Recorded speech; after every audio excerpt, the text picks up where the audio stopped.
Hello everybody and welcome to my 15th PHP tutorial, and this tutorial is going to teach you how to use for loops. So a for loop is very similar to a while loop, so it will let you loop through code, but it kind of has all the information that we put in and around the while loop in the previous tutorial built into the declaration of the for loop. So for the purpose of what we did in the last tutorial, it's a lot tidier. But there are still instances which I'll come on into in later tutorials where a while loop would be what you'd want to use rather than a for loop. But let's put in our for loop, so for, and then open bracket, and then you actually put in three different things on your for loop. So first of all, we put in our variable and set it equal to a value.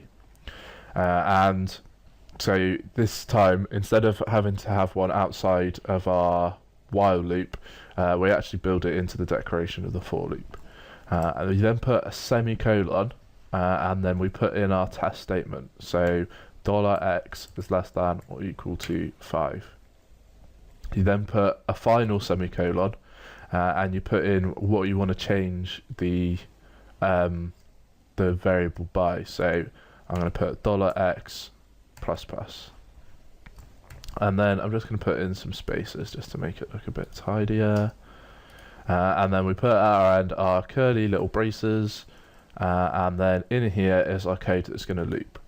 So this time we just need one line of code that says echo x equals dot $x dot, and then let's put our break, so /br semicolon,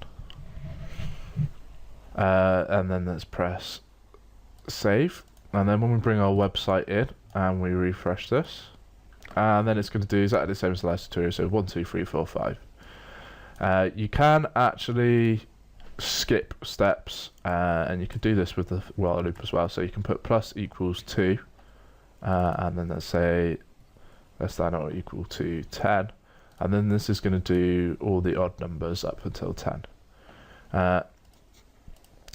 And you could, so let's say $x equals plus equals $x, and then let's put in 100, and then this is going to give us I think they're the Pascal's triangle numbers, are they?